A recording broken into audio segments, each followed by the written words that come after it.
Shalom, selamat hari Minggu, selamat hari Paskah buat Bapak Ibu Saudara sekalian yang terkasih. Tidak ada salahnya kita kasih salam kiri kanan dan katakan selamat hari Paskah, Tuhan Yesus mengasihimu. Bapak Ibu yang terkasih, di latar belakang saya adalah Garden Tomb, tempat yang diperkirakan adalah makam asli dari Yesus Kristus Tuhan kita. Lihatlah, kuburnya kosong karena Tuhan Yesus kita sudah bangkit. Kasih tahu kiri kanan, Tuhan Yesus sudah bangkit. Puji Tuhan, mari kita segera baca firman Tuhan. Markus pasal 16 ayat pertama sampai dengan ayat yang keempat. Setelah lewat hari Sabat, Maria Magdalena dan Maria ibu Yakobus serta Salome membeli rempah-rempah untuk pergi ke kubur dan meminyaki Yesus. Ayat kedua, dan pagi-pagi benar pada hari pertama minggu itu setelah matahari terbit, pergilah mereka ke kubur. Mereka berkata seorang kepada yang lain, "Siapa yang akan menggulingkan batu itu bagi kita dari pintu kubur?" Tetapi ketika mereka melihat dari dekat, tampaklah batu yang memang sangat besar itu sudah terguling. Bapak Ibu yang terkasih dalam Yesus Kristus Tuhan, Jumat pada masa itu adalah Jumat yang berdarah, di mana Yesus Kristus dalam keadaan manusia dibunuh, dianiaya, dicabik-cabik, sehingga darah mengalir sepanjang jalan Via Dolorosa menuju ke Kalvari, ke bukit Golgota itu. Dan banyak orang melihat bagaimana Tuhan Yesus itu ditusuk tangan dan kakinya, kepala dikasih mahkota duri. Bahkan pada saat tombak itu menusuk ke arah badannya, banyak orang pun juga melihatnya. Bapak Ibu yang dikasihi oleh Tuhan, peristiwa pada Jumat yang lalu itu, peristiwa Jumat berdarah itu tentu saja menakutkan bagi banyak orang, apalagi murid-murid, rasul-rasul pada masa itu. Tentu saja ada banyak kepikiran apakah mereka juga akan dibunuh, ditangkap, dianiaya. Jadi mereka rata-rata semua bersembunyi. Hari ini Bapak Ibu dengarkan baik. Di tengah-tengah ketakutan pada masa itu, di tengah-tengah kekhawatiran, di tengah-tengah tekanan yang luar biasa pada masa itu, Alkitab mencatat tentang tampilnya 3 wanita yang luar biasa yang mengambil langkah iman karena kasih kepada Tuhan. Jadi hari ini kita belajar yang pertama-tama adalah langkah iman karena kasih kepada Tuhan. Bapak Ibu, mari kita belajar lagi latar belakang sejarah. Bagi orang Israel pada zaman itu, maka mereka bersyukur untuk 3 hal. Yang pertama adalah mereka umat pilihan Tuhan dan bukan bangsa kafir. Yang kedua, mereka bersyukur karena mereka bangsa merdeka, bukan bangsa budak. Yang ketiga, mereka bersyukur karena mereka lahir sebagai laki-laki dan bukan perempuan. Jadi hari ini saya mau memastikan bahwa 3 wanita yang hidup di zaman yang lampau itu adalah orang-orang disebut warga kelas 2. Dan latar belakang mereka juga sebenarnya luar biasa. Salah satu di antara 3 wanita ini adalah mantan pelacur. Alkitab mencatat ada 7 roh jahat pernah berdiam di dalam hidupnya sehingga dia harus dilepaskan. Banyak orang tahu bahwa dia adalah mantan pelacur. Yang kedua di antara 3 wanita ini adalah seorang ibu yang pernah berdoa meminta kepada Tuhan Yesus supaya kedua anaknya duduk di sebelah kiri dan kanan. Tetapi apa yang terjadi? Tuhan tidak mengabulkan permintaan ibu ini. Jadi ibu ini adalah ibu yang pernah ditolak doanya, yang pernah tidak dikabulkan doanya. Tetapi ketiga wanita ini, saya mau ingatkan, adalah ketiga wanita yang luar biasa.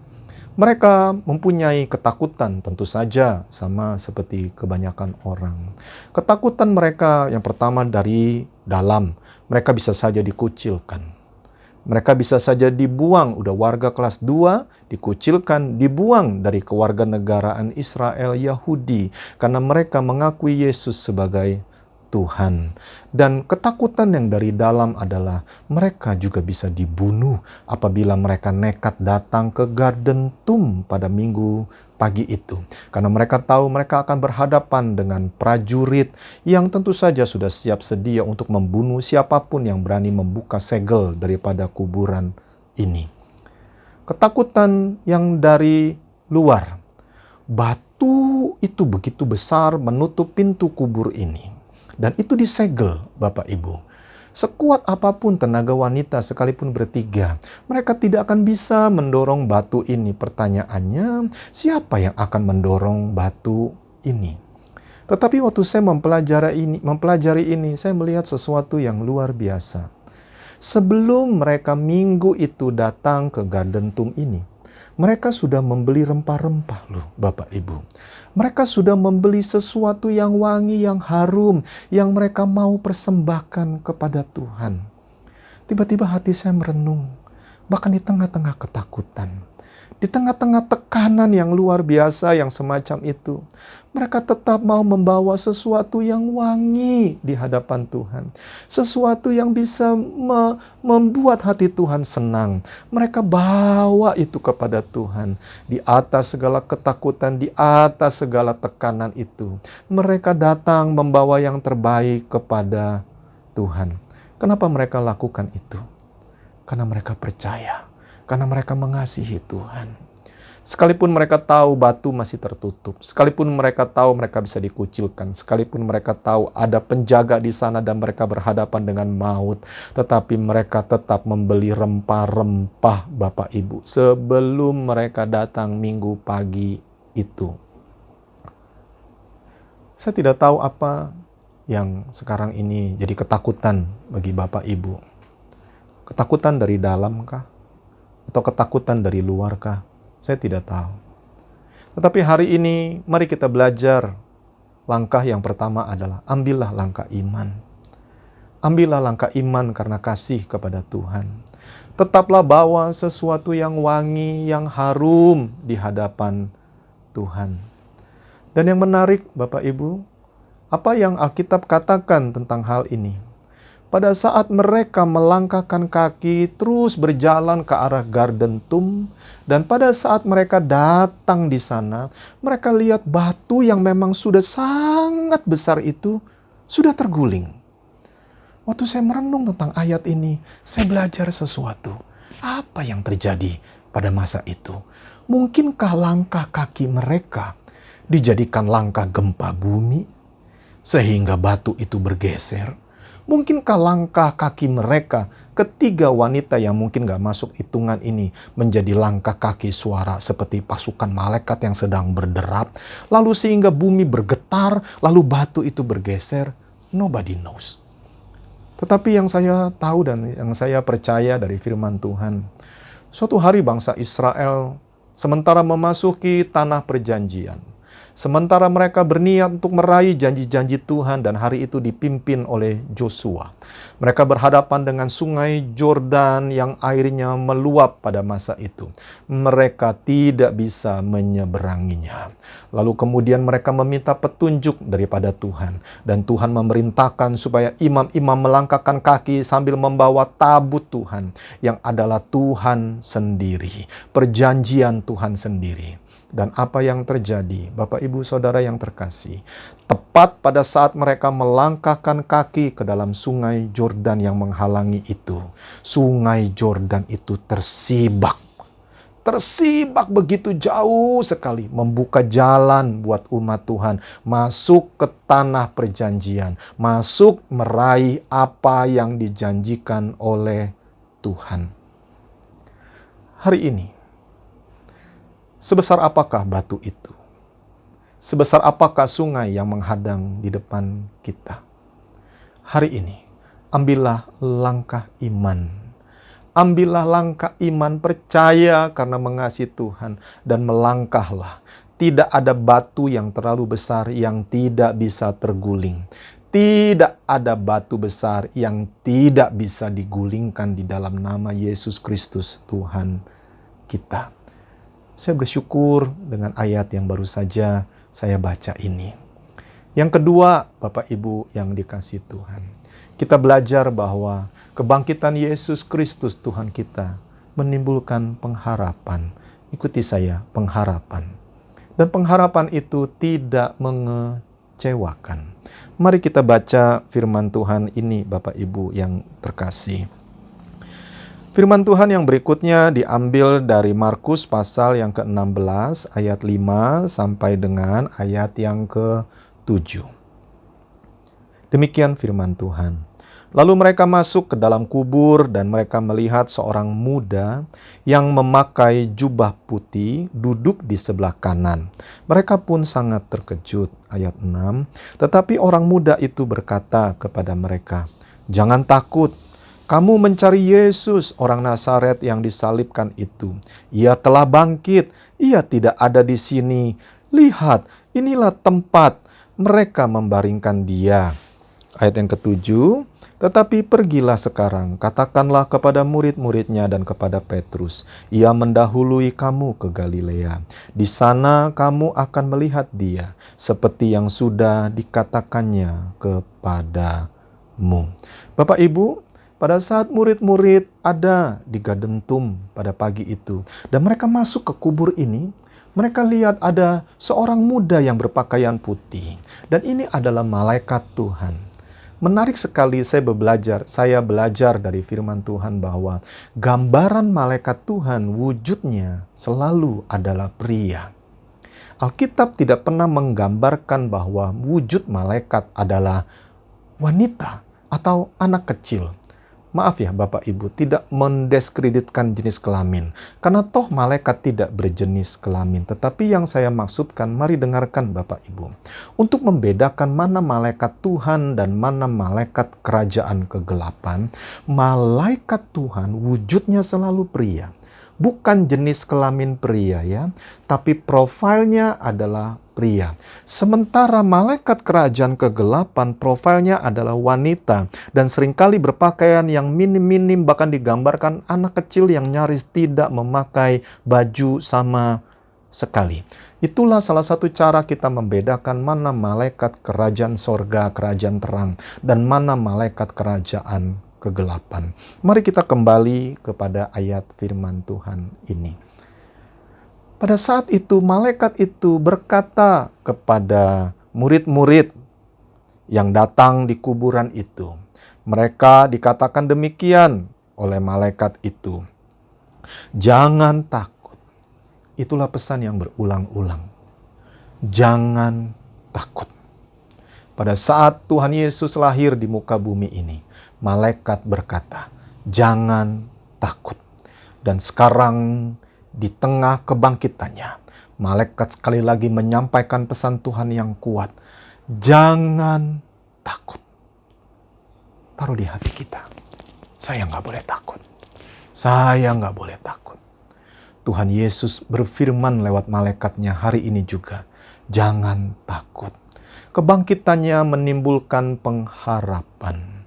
Pada saat malaikat berkata supaya murid-murid pergi ke Galilea, ada satu perkataan yang menarik. Malaikat bilang, di sana kamu akan melihat dia, yaitu melihat Yesus yang sudah bangkit. Sebab ia mendahului kamu ke Galilea.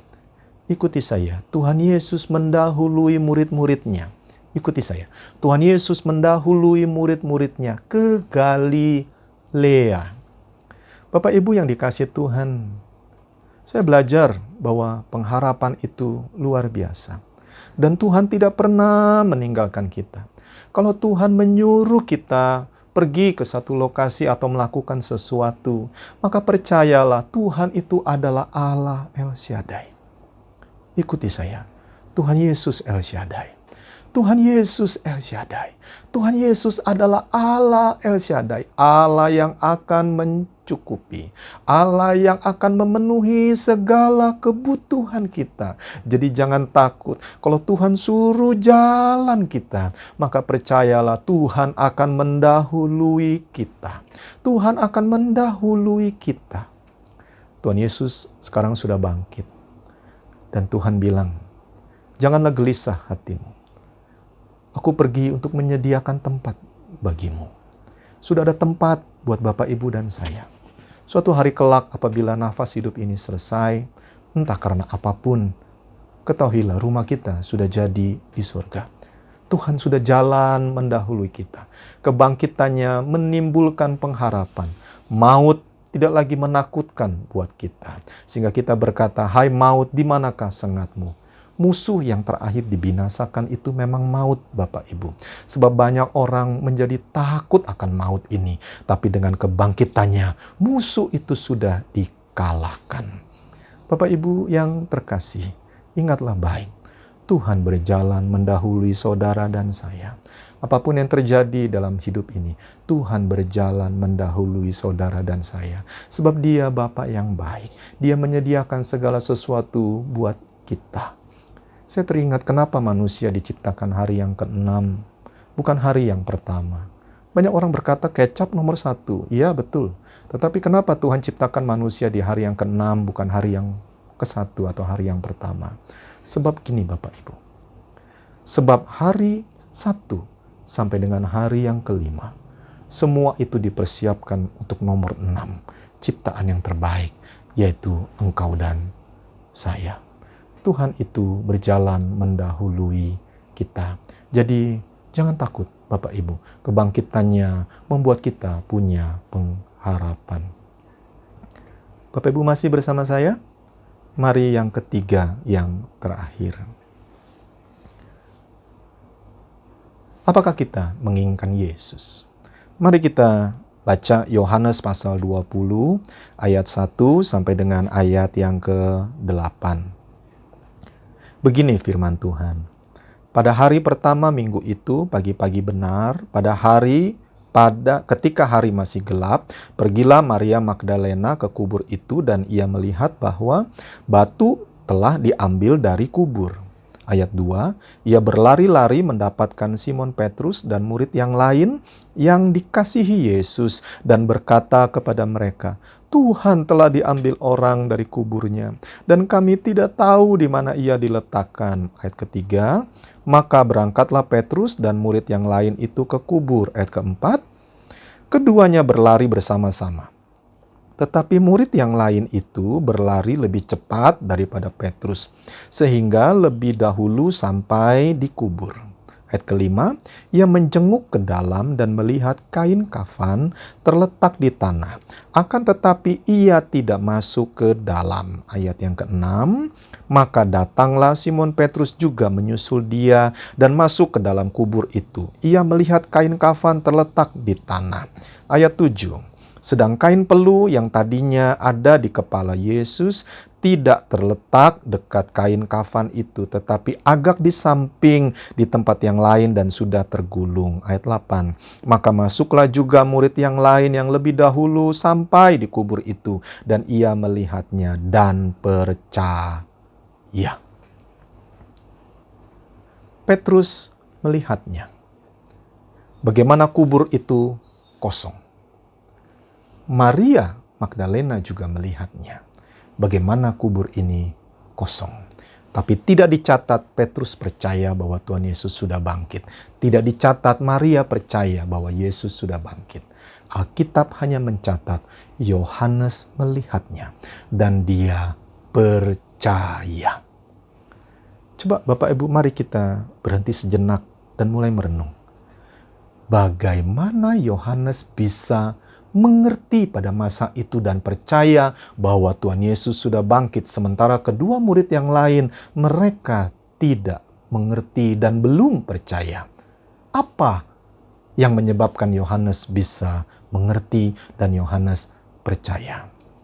Mari Bapak Ibu yang dikasihi oleh Tuhan, seperti kita mengerti bahwa Yohanes itu adalah murid yang begitu dekat dengan Tuhan. Murid yang dikasihi oleh Tuhan.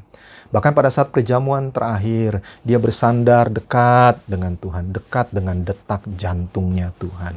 Yohanes tentu saja dia tahu kebiasaan Tuhan Yesus. Bahkan mungkin kalau mereka tinggal atau tidur di sebuah taman, dia tidurnya dekat-dekat Tuhan Yesus dan dia tahu segala kebiasaan Tuhan Yesus karena dia memperhatikannya. Dia orang yang dekat dengan Tuhan.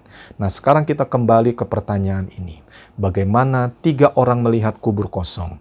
2 belum percaya. 1 langsung percaya Yohanes. Bagaimana dia bisa percaya? Mari kita lihat ayat kuncinya, Bapak Ibu. Ayat yang ke-7, Yohanes 20 ayat yang ke-7. Sedang kain peluh yang tadinya ada di kepala Yesus tidak terletak dekat kain kafan itu, tetapi agak di samping di tempat lain, di tempat yang lain dan sudah tergulung. Kain peluh yang sudah rapi tergulung itu adalah kode. Kode bagi Yohanes untuk mengerti dan percaya bahwa Tuhan Yesus sudah bangkit. Pasti selama beberapa tahun ini dia lihat bagaimana Tuhan Yesus selalu merapikan. Bangun tidur selalu merapikan. Dan itu sudah jadi habit, sudah jadi kebiasaan. Tuhan Yesus bukan orang yang bangun tidur langsung lempar-lempar semua. Tidak. Tetapi Tuhan Yesus selalu merapikan. Dan Yohanes tahu kebiasaan itu. Yohanes tahu bahwa kain peluh itu rapi tergulung. Itu tidak lain dan tidak bukan, yang gulung adalah Yesus Kristus Tuhan yang dia kasihi. Itulah sebabnya dia percaya bahwa Yesus itu memang sudah bangkit. Bapak Ibu, Yohanes adalah orang yang dekat dengan Tuhan. Dia punya keintiman, dekat dengan detak jantungnya Tuhan. Itulah sebabnya dia mengerti.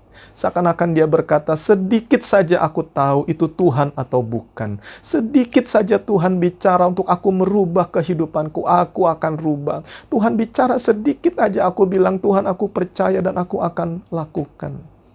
Hari ini Bapak Ibu, inginilah kerinduan untuk dekat dengan Tuhan. Inginilah itu. Tahu detak jantungnya Tuhan. Di hari-hari yang semacam ini, Tuhan mau banyak ngomong kepada umatnya. Tuhan mau banyak ngomong kepada umatnya. Tetapi banyak umat Tuhan nggak mengerti. Kenapa? Karena mereka tidak punya kedekatan dengan Tuhan. Saya berdoa Bapak Ibu MKD Farms yang dikasihi. Kita adalah orang yang punya, yang ingin kerinduan untuk dekat dengan detak jantungnya Tuhan. Tahu apa yang Tuhan mau dalam hidup kita. Inginilah Tuhan. Saya mau tutup dengan sebuah kisah tentang mengingini Tuhan. Markus pasal 6 ayat 47 sampai 48. Mari kita baca ayat ini Bapak Ibu ya. Beberapa ayat penutup. Ketika hari sudah malam, perahu itu sudah di tengah danau. Sedang Yesus tinggal sendirian di darat. Ketika ia melihat betapa payahnya mereka mendayung karena angin sakal, maka kira-kira jam 3 malam, ia datang kepada mereka, berjalan di atas air dan hendak melewati mereka. Saya garis bawahi kata hendak melewati mereka. Mari ayat juga yang bersinergi, berkesinambungan. Yohanes 6 ayat 19 sampai 21. Sesudah mereka mendayung kira-kira 2-3 mil jauhnya, mereka melihat Yesus berjalan di atas air mendekati perahu itu. Maka ketakutanlah mereka. Tetapi ia berkata kepada mereka, "Aku ini, jangan takut." Ayat 21, mereka mau menaikkan dia ke dalam perahu. Dan seketika juga perahu itu sampai ke pantai yang mereka tuju. Hari itu murid-murid pergi naik perahu sendirian tanpa Tuhan Yesus. Lalu mereka dilanda angin badai dan mereka sangat ketakutan. Lalu Tuhan Yesus melihatnya. Tuhan Yesus berjalan di atas air ke arah mereka. Alkitab berkata, Tuhan hendak mendahului mereka. Tuhan hendak melewati mereka. Dan ini menarik Bapak Ibu. Mari kita renungkan sejenaknya. Hari itu waktu menunjukkan kira-kira jam 3 malam, saat yang tergelap. Saat yang paling menakutkan mungkin bagi murid-murid pada masa itu. Mereka bukan cuma saat gelap, mereka ada di tengah-tengah badai. Dan sekarang mereka melihat ada seseorang yang berjubah putih hendak melewati mereka. Hari ini saya belajar sesuatu, Bapak Ibu yang dikasihi Tuhan. Kenapa Tuhan Yesus berjalan seakan-akan hendak melewati mereka? Bukan ke arah mereka, tapi hendak melewati mereka. Saya belajar satu perkara. Di tengah-tengah badai, di tengah-tengah ketakutan, di tengah-tengah rasa khawatir yang luar biasa, Tuhan jalan mendekat dan seakan-akan mau melewati kita. Adakah murid-murid pada masa itu? Adakah kita seperti juga murid-murid pada masa itu, maksud saya? Kita berseru-seru kepada Tuhan. Kita berseru kepada Tuhan. Pertanyaan yang menarik sekali lagi, Bapak Ibu. Kenapa Tuhan Yesus hendak melewati murid-muridnya? Tuhan taruh di hati saya sebuah pertanyaan. Apakah engkau masih menginginkan aku, kata Tuhan? Apakah engkau masih menginginkan aku, kata Tuhan? Apakah engkau masih menginginkan aku sebagai sebuah pribadi yang mengasihi engkau? Saya berdoa, kita memiliki kerinduan untuk mengingini Tuhan, dekat dengan Tuhan. Katakan, Tuhan, Kau lebih berharga dari segala-galanya. Engkau lebih berharga, Tuhan. Aku mengingini Engkau. Bapak Ibu, apa yang terjadi pada saat murid-murid mengingini Tuhan Yesus dan mereka mempersilahkan Tuhan Yesus naik ke atas perahu mereka? Alkitab mencatat seketika itu juga perahu mereka sampai di pantai yang hendak mereka tuju. Artinya ada sesuatu yang supranatural, saudara. Seperti teleporter begitu. Ada percepatan yang luar biasa. Tiba-tiba saja sampai di pantai yang mereka mau tuju. Dengarkan. Setelah badai, setelah ketakutan yang luar biasa di hari-hari terakhir ini, kalau kita berkata, aku menginginkan Yesus, aku masih menginginkan Tuhan secara pribadi dalam hidupku, dan kita mau ada bersama-sama dengan Tuhan dalam perahu kehidupan kita, maka dengarkanlah baik. Setelah badai ini akan ada percepatan untuk saudara dan saya. Akan ada percepatan. Saya ulangi, akan ada percepatan untuk saudara dan saya.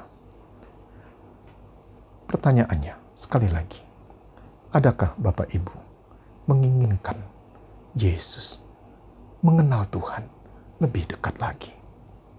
Mari pejamkan matamu, mari kita berdoa. Tuhan, terima kasih. Terima kasih karena Tuhan mau mati dan bangkit bagi kami. Terima kasih ya Tuhan.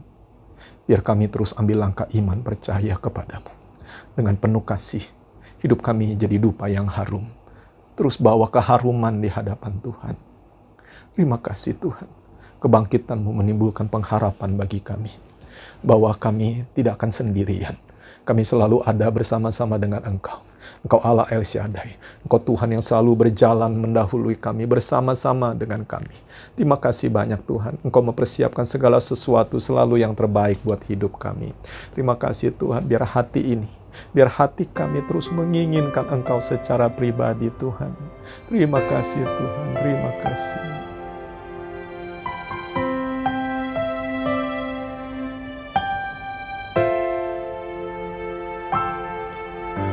Kau lebih berharga dari yang ku sukai. Kau lebih berharga dari dunia ini. Sampai kapanpun ku mau bersamamu, karena ku mencintaimu. Kau lebih berharga dari yang ku sukai.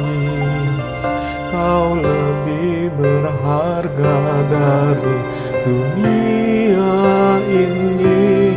Sampai kapanpun ku mau bersamamu, karena ku mencintaimu.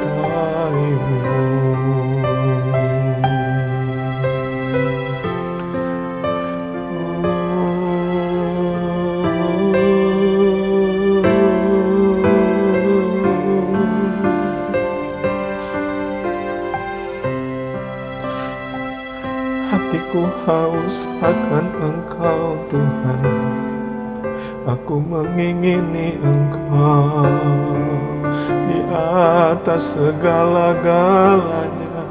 Engkau lebih berharga ya Tuhan.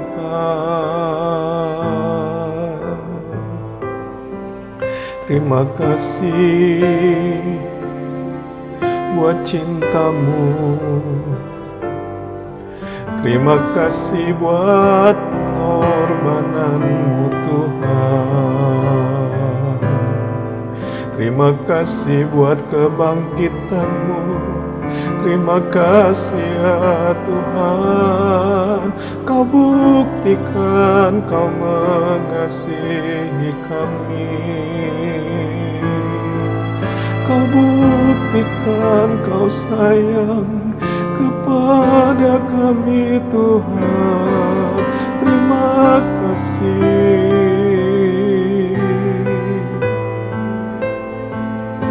Ajar kami untuk selalu membawa wewangian dupa yang harum di hadapan-Mu Tuhan.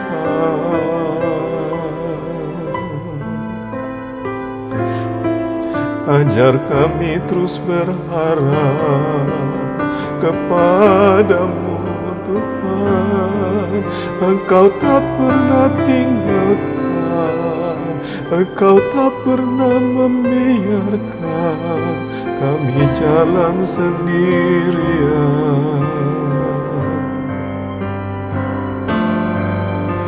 Terima kasih ya Tuhan.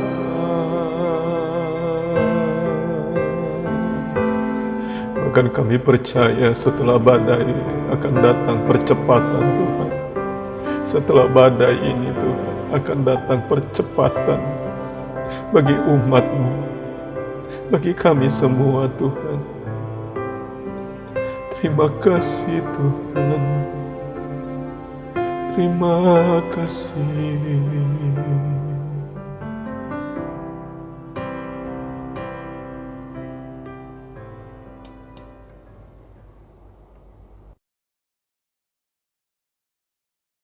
Angkat tanganmu dan arahkan hatimu kepada Tuhan. Demikianlah firman Tuhan. Sekiranya engkau mendengarkan baik-baik firman yang disampaikan kepadamu pada hari ini, dan kau melakukannya dengan setia, maka segala berkat ini akan datang kepadamu dan mengejar kehidupanmu. Diberkatilah engkau, waktu engkau masuk, waktu engkau keluar. Apapun yang kau kerjakan dan lakukan, dijadikan Tuhan berhasil. Hidupmu naik dan bukan turun, jadi kepala dan bukan jadi ekor. Umur panjang di tangan kananmu, kekayaan kehormatan ada di tangan kirimu. Tuhan memberkati engkau, bahkan kebahagiaan ada dalam keluargamu. Anak-anakmu hidup takut akan Tuhan. Apa yang diberkati dalam nama Tuhan Yesus, biarlah tetap diberkati. Semua percaya dalam nama Tuhan Yesus, sama-sama katakan amin.